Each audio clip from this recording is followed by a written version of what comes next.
ever.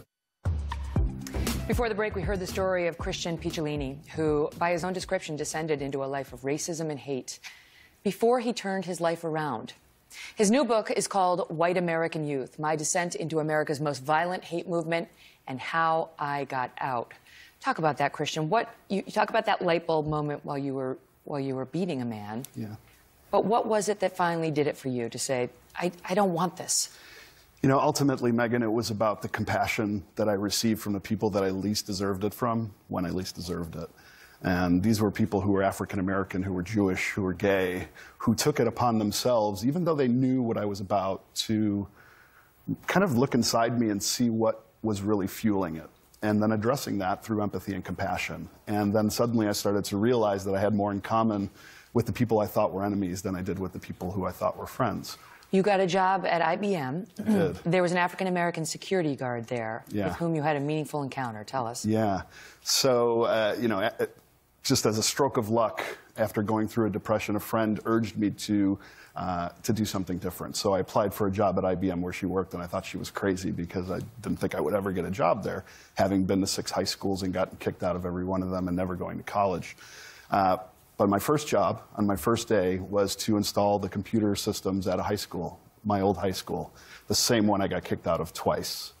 And I was horrified because I knew that somebody was going to recognize me. Even though I had left the movement 5 years prior, I was terrified that I was going to get outed. And I didn't know what to do. And of course, within the first few minutes, the African-American security guard, Mr. Holmes, who I'd gotten in a fist fight with that got me kicked out the second time, walked right by me. And I didn't know what to do. I was scared. I had never really talked about my past. I tried to outrun it. But I knew I needed to do something. So I chased him. I followed him to the parking lot. And when I tapped him on the shoulder, he recognized who I was. And after talking, I could only formulate 2 words, and that was, I'm sorry. Because I couldn't think of what else to say to this man who I'd hurt. And he listened to me, and he embraced me. And he made me promise that I would tell my story to anybody who would listen. And I did that in my book. It's a cautionary tale, not just about young white kids that could go into white supremacy.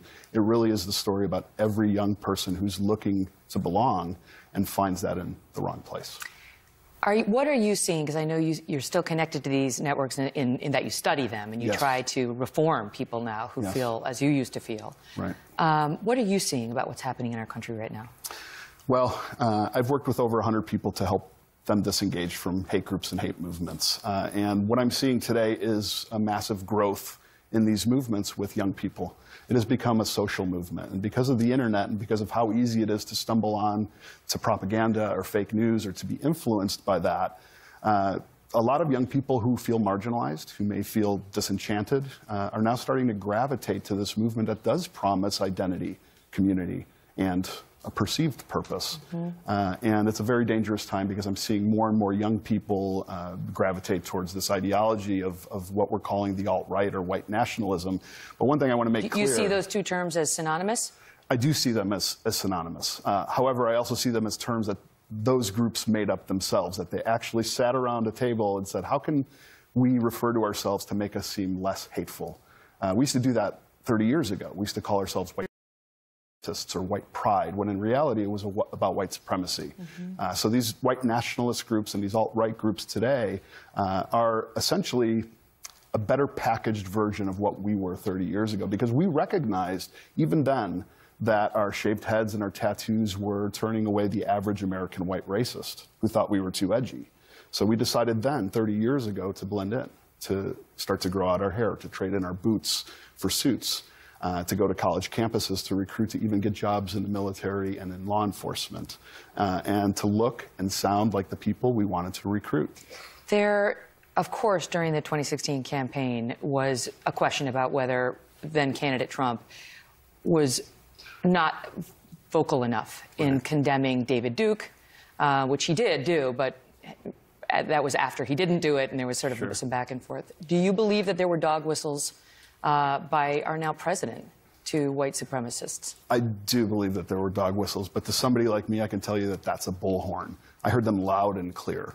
When they referred to globalism, I knew that they were talking about the global Jewish conspiracy. When they use terms like the liberal media, those are terms that we used to use, but we used to call it the Jewish media. They've learned to massage their language to make it more palatable. Can I just say, I mean, you know, having worked at Fox News for 13 years, we used to criticize the MSM. Some would call them the liberal media, and it didn't mean that. It meant, you know, left-leaning or people who were not open-minded to, you know, the views of half the country, conservative people. That's also the power of their marketing and how they can take words that are hateful and massage them to get them into the lexicon to make it normalized. So you pick something that is okay, a term that is like not, that has nothing to do with white supremacy, and you adopt it. Right. And to your people, it has a very different meaning. Absolutely. Like with a wink and a nod. To the people that I was involved with, you know, 30 years ago, that is a high five. That is a license to go out and be more violent. And that's why we're seeing a rise in hate crimes, because they feel as though the administration today, if they're not supportive of it, are at least turning a blind eye to it. There's so much more to discuss, including exactly how we stop, right? How does somebody like Christian get somebody out of that ideology in the way he got out? We're going to talk about that, and also we'll have an unusual reunion after the break when Christian will see someone for the first time in 25 years who once shared his ideology of hate.